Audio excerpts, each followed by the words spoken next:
Hey there. I hope you're doing well today. I'm just sitting out here in my beautiful garden and thought I'd film a little video for you.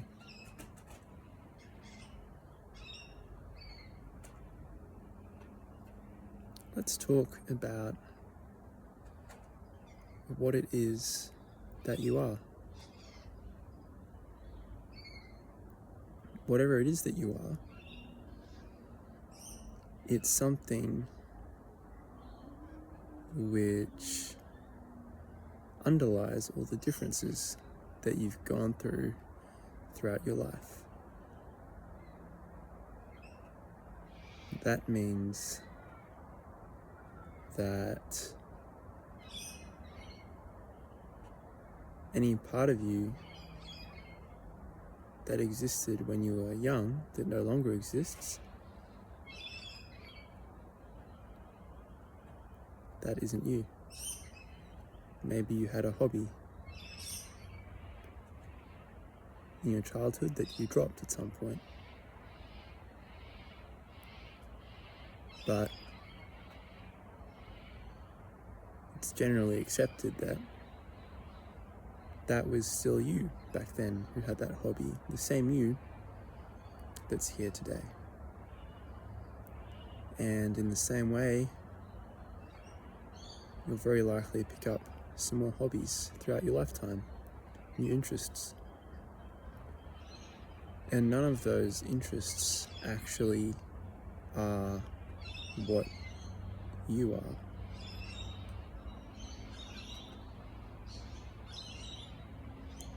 They're like a pair of clothes that you put on.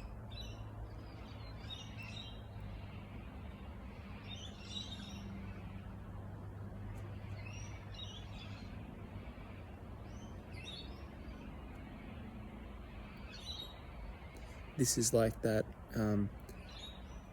old riddle of the ship that lasts a very long time, and it gets various repairs done throughout its lifetime,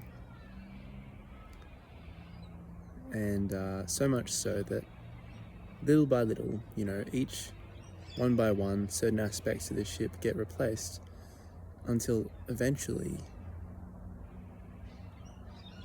every single part of the ship has been replaced. So no original part of the ship remains. So is it still the same ship? Or is it a different ship to the original ship? And at what point did it become the new ship, if that indeed is the answer, that it is a new ship? And furthermore, some people add to the riddle that every time that a part was removed from the ship, it was kept, and a new ship, or the old ship, was reconstructed with the old parts that had been kept aside for that purpose, I suppose. So then you have two ships, and is the ship with all the old parts the original now?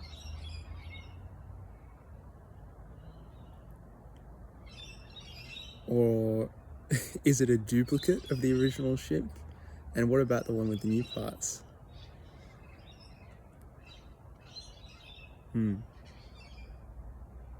And actually, it's well known that all the cells in our body get replaced multiple times over our lifetime. I hope I'm not wrong, but I think that over 9 years, every cell in the body gets replaced. Just like the parts of that ship got replaced.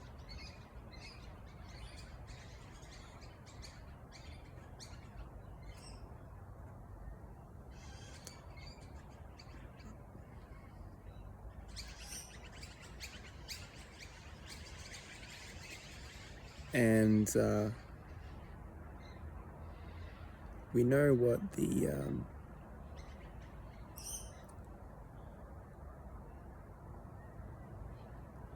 So you could maybe call us a pattern of matter. That's one kind of solution. We could be a pattern of matter, and we know where the layout is stored, the instruction manual to put together the pieces. That lives in our DNA. It's how it's all kept in the same arrangement as some matter gets let go of and new matter gets incorporated into the pattern.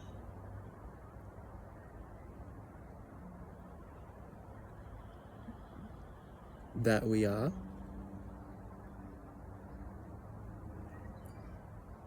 Right? So you could say, all right, I'm a pattern. But then, if we look at it, the pattern itself changes over time. Certain genes get switched on and off depending on environmental factors. How you live your life, where you live, what work you happen to do, what your diet is.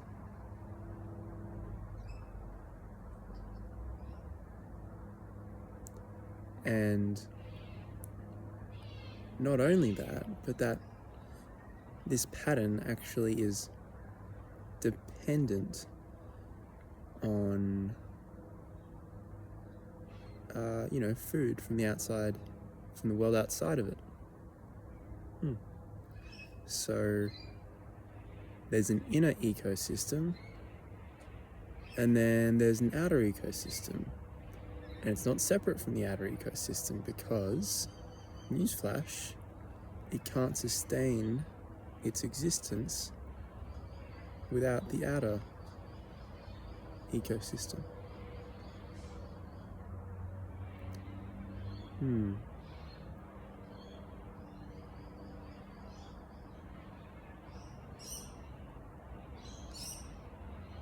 So its entire existence is reliant upon a much larger energy exchange of matter.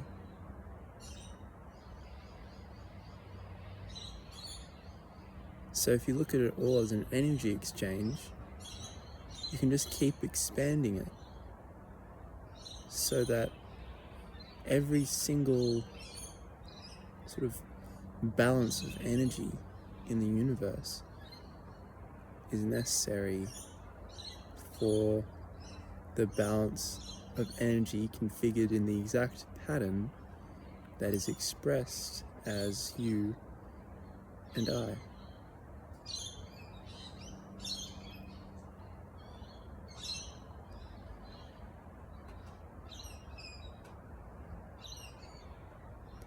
So what you know about yourself is what you need to know about yourself.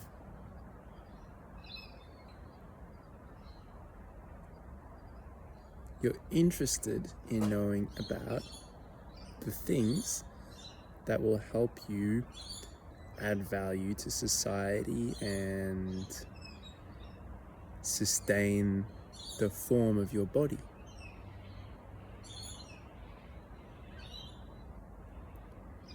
Those are useful things for the sort of inner energy pattern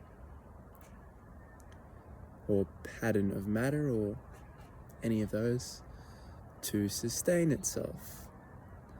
So metacognition has evolved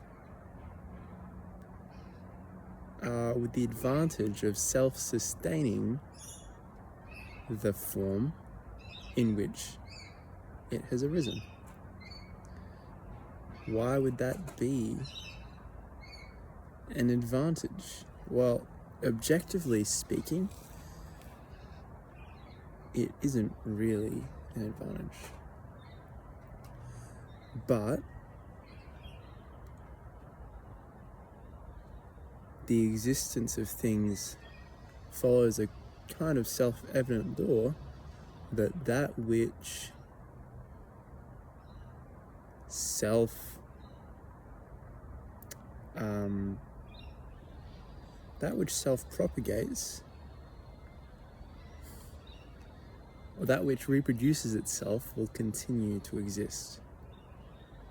So by the mere fact of the development of thought being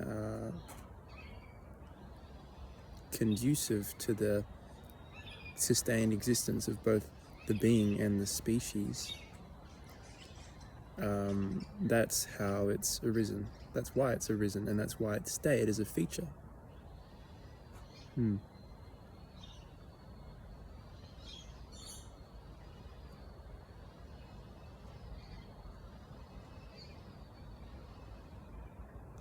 So if we look at that, we can see there's a reason for that feature to have kind of evolved and cemented itself in experience. And what we've actually concluded unknowingly is, well, that's the way things are.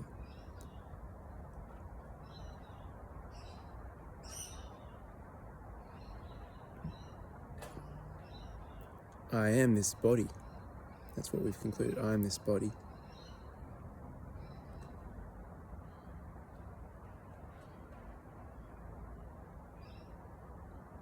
And I am also the things that I know that help me play my unique role in this, societal matrix system of energy exchange.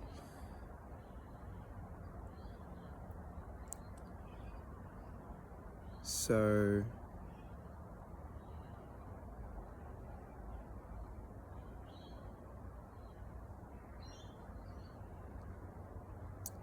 if you can see the root of that, of why that kind of thinking would arise, the thinking of a separate self, you can kind of start to question it, like, oh, okay. So if there were living organisms that were learning to adapt and survive in the world from which they're not really separate, it's kind of par for the course that they're going to develop at some point metacognition and a sense of identity. Okay. Right, let's just see if that could be true for a moment. Could that be what's happening here?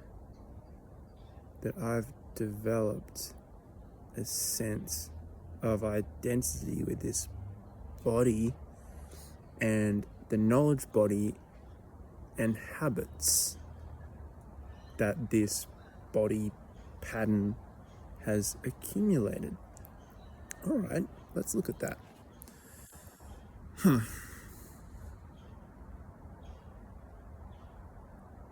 So I'm saying that I have identified with that. So let's just assume this is a little bit true for a moment. Then what am I? The I that's noticing this, asking this question.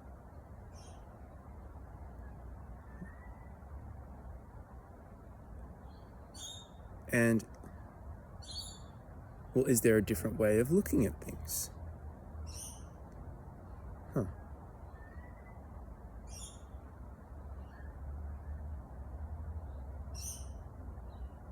Yes, there is a different way of looking at things.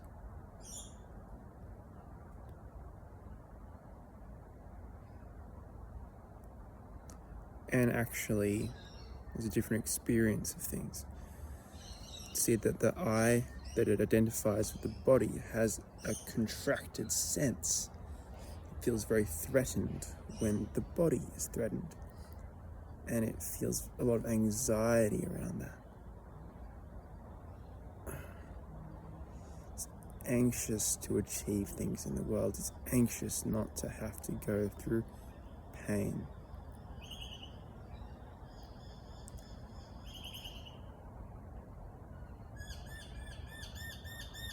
There is a greater I, which is expansive, and it can and does expand to meet any situation in life.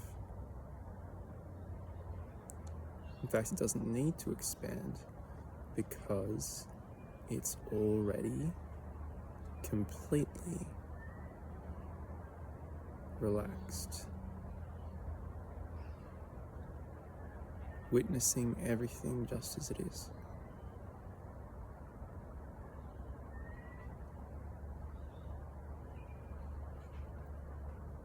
It's a strange thing.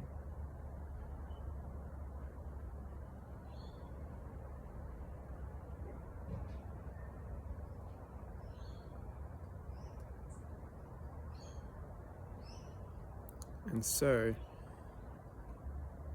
to relax is actually to relax out of that contracted, protective state into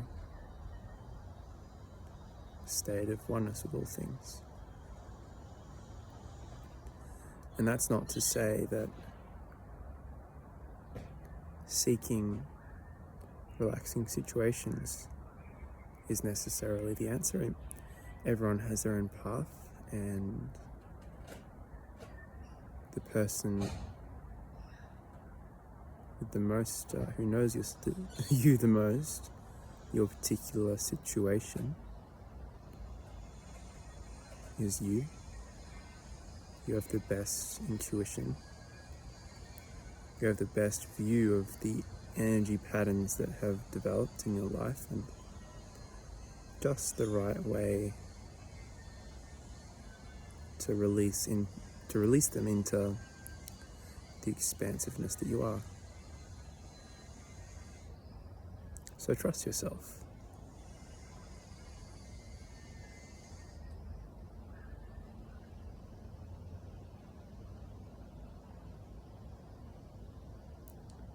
So it's actually a relaxation that can be happening behind even difficult situations, when they're met with acceptance and okay, that's what is, that's what's happening. I can relax behind it, not be so worried about it.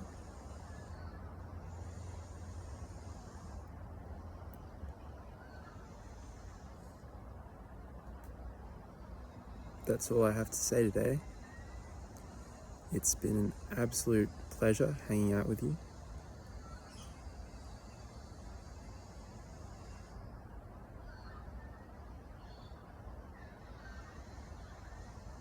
Take care. Bye.